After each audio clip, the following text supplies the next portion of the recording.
60 pare, yan yung puhunan mo. Okay? Ngayon, huwag mong tingnan yung ilalabas. Ang tingnan mo pare yung kapalit na pwede mo makuha. Number 1, 42,000 na worth ng products yung makukuha mo. Okay? Which is 35 boxes ng C24/7. Automatically pare, bumalik na kagad sa'yo the moment na nag-invest ka. Tama? Ngayon, ang maganda dyan pare, number 2, may 10,500 cash na babalik sa'yo upon investing. So kung makikita mo bro, 42,000 plus 10,500, 52,500 na kagad yung bumalik sa'yo. Okay? Parang yung pera mo sa bangko, inilipat mo lang din ng bangko. Kasi tinan mo to bro ha, yung pera mo sa bangko, patagalin mo sabihin natin ng 10 years, tutubo ba ng milyon yan? Hindi. Kaya anong ginawa mo? Isipin mo, yung pera mo, linipat mo lang sa bangko ng loan. Which is definitely ito, ang maganda dyan, napakalaki na pwedeng kitain. Pare tinan mo, number 3, may 7 scholarship ka makukuha. Itong scholarship na to, ang maganda dyan, pwede mong ipamigay, pwede mong ibenta, pwede mong ipagamit. Depende sa'yo, bro. Ngayon, kung tutuusin dito pa lang, sa benefits na binilik sa'yo, pare, dito pa lang balik na yung puhunan mo. Tama mali. Diba? Ngayon, tinan mo. Number 4. Ito na yung program. Kung bakit ang daming sumasali sa amin, pare. Kung bakit ang daming gumagawa ng negosyo. Kahit na alam nila, pag sinabing networking, negative na. Pero pag nakikita tong program na to, isipin mo, pare, nag-join sila. Bakit? In 3 to 6 months time, ang in-invest nilang 55,000. Okay? Ang kikitain yan, 1 milyon. So, paano gawin? Okay? Dito pare, ito yung 7 accounts. Itong 7 accounts na yan, nakapangalan lang yan sa'yo. Okay? So, head 1, 2, 3, 4, 5, 6, 7. Update mo pag may stock ka. Sige.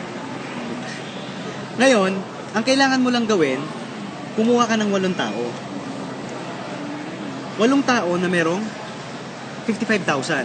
Ngayon, ang question dyan, EUG, parang hirap hanapin ng 8. Tama? Bibigyan kita ng pattern, pare, kung paano natin makukuha yung 8. Example na lang, mag-boyfriend, girlfriend kayo, tag-4 lang kayo, 8 na yun eh.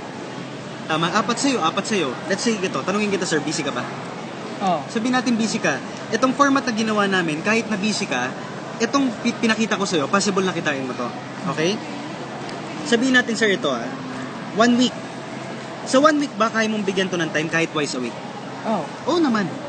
Okay? Sabihin natin sa busy ka, sa 1 week mo, hindi kita pwedeng istorbohin ng 1 week. Kaya ang kukunin ko lang, 2 days. Which is 1 day, 1 day. Tama? Sa first day, papakausap ka lang sa akin ng 4. Second day, ang kakausapin uli natin, 4. Total of sabihin natin, 8 persons yung nakausap natin. Tama? Sabihin natin ang nag-join 6 lang. Ang nakapag 7 heads, 4 na tao lang. Kuha mo bro. Ngayon, 7, 7, 7, 7. Magkano nakikita mo dyan? Kumita ka rito ng 10,500, 10,500, 21,000. So pare, kumita ka na kagad ng 42,000. 1 week lang. Kuha mo? Which is tanong, possible hindi? Possible. Possible. Sabihin natin pare ito second week. Same concept. Ang gagawin mo sir, bibigyan mo lang ako ulit twice a week. 1 day, 1 day. Okay? Dito, 4 na tao ulit, 4 na tao, total of 8 persons, 6 ang sumali, 4 lang yung nakapag 7 heads. 7, 7, 7, 7. In 2 weeks time frame lang sir, kung titinan mo, nakumpleto na natin yung 8. Ang maganda dyan, ang kinita mo na is 126,000. Total. 2 weeks. Sabihin na lang natin sir, ito, stretch na lang natin ng 1 month. Worst case na. Kasi syempre, yung iba dyan, mag-iipon pa, yung iba pag-iisipan pa, yung iba minsan magiging busy schedule mo. So stretch natin to 1 month. First month mo, ang kinita mo kagad 126. Ngayon sir, tanungin kita. Itong tao na to na nakuha natin, kaya niya rin ba kunin yung 8 kagaya ng ginawa natin pattern? Kaya hindi? Kaya. Okay. Let's say sir, ito, worst case scenario, hindi na 8, 5 na lang sa isang buwan. Kaya hindi? Kaya. Okay. Sabihin pa natin ganito, yung nakuha mong tao nito, busy talaga. Worst case na lang pare, ang makuha niya 3. Kaya hindi? Mas kaya niya. O ito na lang, pinakamalas ka na. Isa lang ang nakuha niya sa isang buwan, kaya niya hindi? Kaya. Isang 7 heads sa isang buwan? Pare, kaya niyan. Ngayon ito, tag-iisa lang sila sa isang buwan. Worst case na yun, bro, ha? Second month, magkano kinita mo? Another? 126. 126. Kasi tag-iisa din. Is tag-iisa na lang, ha? Pare, worst case na yan, ha?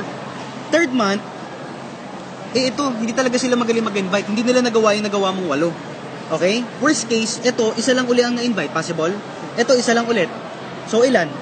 2. Tama? Total 7. Ngayon, sa isang buwan yan pare.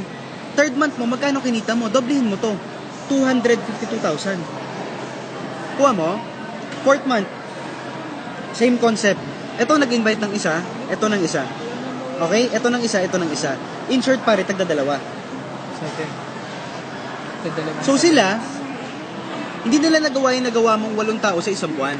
Ang nagawa lang nila, tagi-1 tao sa isang buwan. Pero ang maganda dyan pare, fourth month mo, magkano kinita mo? Doblehin mo na yan, 502,000. In 4 months time, ang kinita mo pare, 1M. Ay, Kuha mo, ngayon pare, ito, worst case na, natagi-isa lang yung napasali nila sa isang buwan.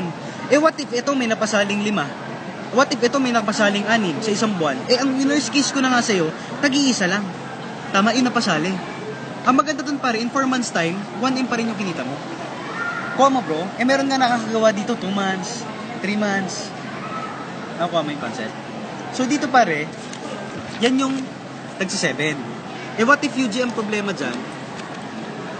Hindi lahat ng kilala ko may 55,000. Nag-explain ka ba ng gano'n? Hindi. minsan. Bro, ang problema, kaya kong kumuha ng 8. Kaya lang, yung 8 taong kakilala ko, wala sila nito. Meron lang sila, 7,980. Okay lang. Bakit? Same concept pa rin. Yung concept na ginawa natin, ganun pa rin yung gagawin. Okay? Pero pare, eto na lang. Let's say, taga 1 head nakuha natin yan. Magkano kikitain mo dyan? Meron kang 22,500. Clear tayo doon? After 2 days ba pare, possible mag-invite sila tagi-isa? Taga 1 head lang din. Tama? 2 days. Another 22,500. After 1 week, ito nag-invite ng isa, ito nag-invite ng isa, possible? In short pare, tagda 2. Ngayon pare, magkano kinita mo dyan? Kinita mo dyan, 45,000. Ngayon let's say ito, 3 weeks to 1 month. Ito nag-invite ng isa, ito rin isa, ito rin isa, ito rin isa. In short pare, tagda 2 lang din. 7 days pa rin. Magkano kinita mo dyan? 90,000. Tama? Kung makikita mo yung format, possible ba na para bang nagiging 7 accounts din sila? Yes. Ang maganda pa dyan pare, papunta ka pa rin sa program ng 1M. Etong tao na to, hindi mo alam, kahit nag-1 head dyan, pwedeng may referral yun na nag-7 heads. Nakukuha mo bro, kahit nag-1 head dyan, may kakilala yun na pwede mag-7. Pwede mag-3, pwede mag-4 accounts. Nakukuha mo ba yung pattern doon? Pag pinag-compile mo. Nakukuha mo. Ngayon pare, ito yun. After ko maglatag, ang pinapakita ko na dyan, ano mas nagustuhan mo? Yung 7 o yung 1 account? Hindi ko na tinatanong kung nagustuhan mo yung negosyo. Tinatanong ko na dyan, sir, ano mas nagustuhan mo? Yung 7 o yung 1? Sagot niyan, 7.